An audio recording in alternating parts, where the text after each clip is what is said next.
माकुरो भगवान दत्तात्रेयको 23 औं गुरु।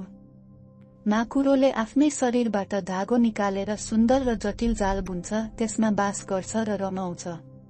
अन्तमा उसले त्यो जाल पुनः आफ्नो शरीरमा तानेर भित्र राख्छ र जालविहीन आफ्नो शक्तिलाई भित्रै समेटेर बस्छ।